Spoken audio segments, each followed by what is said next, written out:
From Faithful Word Media, this is Healthcare Musings. I'm Dr. Hashem Hasabala. Welcome to Healthcare Musings, everyone. Happy to have you with me. I was thinking when I was talking to a colleague recently, a chief medical informatics officer, who I'm going to have on the show, by the way, Dr. Jonathan Kaufman. I'm looking forward to that conversation. Talking about AI and its applications, and further, I had Dr. Safwan Halabi, who's an informaticist and as well as a pediatric radiologist, about the effect of AI and radiology, and far from taking jobs from radiology. In fact, it enhances the job of radiologist, and it also raises a lot of issues that we discussed. And I thought, and he's excited about it, and I talked about that in my latest newsletter, LinkedIn newsletter, rather. And he was mentioning that, he heard another person on another podcast talk about the scale of AI, that, AI can field millions of phone calls from patients. AI never gets tired. AI, in fact, studies have shown that an AI chatbot or an AI message responder sounds much more empathetic when they compared them to real human doctors, which I thought was disturbing. And in fact, I said that this should put doctors on notice in a newsletter that I wrote a while back. So there are applications where just AI can do just more than doctors can do, right? And it can scale way more than a human being can do. And that's true. That's true. It doesn't get tired. They're not post-call. They don't get burned out. They're not upset because something happened at work or something is going on at home and it affects their performance at work. That doesn't happen with AI. Here's what AI does that I think is not necessarily good, right? AI doesn't say, I don't know. And so when it doesn't have an answer, AI hallucinates. And a hallucination is when AI literally makes something up because it can't find the answer. That, to me, is dangerous. That's why you have to watch and look and make sure that the output sent to you by whatever AI chatbot doesn't hallucinate, that it's actually real, right? A physician or an APP or a clinician, I think if I say to a patient who comes and asks a question and I don't know the answer, if I say, you know what, I don't know the answer to that, but I'm committed to finding it with you, that's much more powerful, right? Rather than just make something, I'm sure maybe some physicians do just make things up, right? We shouldn't. We should have the courage and the humility to say, you know what, I don't know the answer to that question, but I'm committed to finding out with you the answer to it. When sometimes people come into the intensive care unit, I don't know what's going on. I don't know why they're uptunded. I don't know why they're in shock.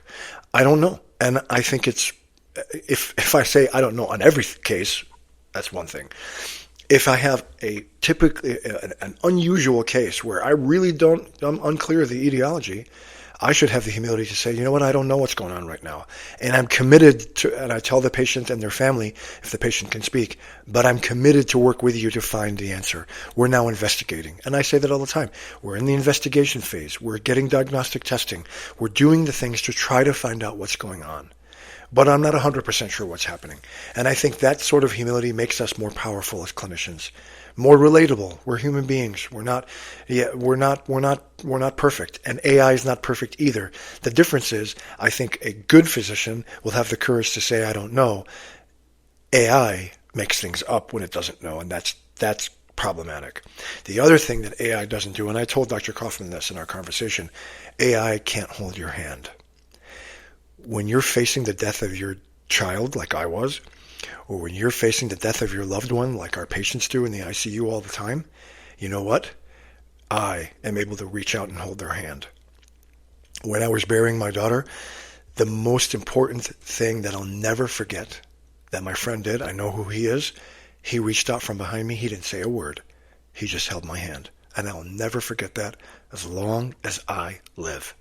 And as a physician in the ICU, I am able to reach out and hug a patient's family, hold their hand, I tell them, I share with them my story of my daughter. I let them know I know what you're going through. I get it. And I hold their hand. and I say, I did everything I could and I'm sorry. Or mom, dad, sister, wife, whatever, daughter, son, they fought the good fight. And now they're just suffering. That sort of compassion, yes, an AI chatbot may answer much more compassionately, and that's a problem. We have the advantage, human clinicians, to hold patients' hands and be there for them in the most difficult time of their life. They'll never forget that, just like I will never forget, as long as I live, my friend when he held my hand. And when his dad died, I moved heaven and earth that day to be at the grave and hold his hand. No AI chatbot can do that. None. And so there's a lot of things that AI can bring to the field, and I think we should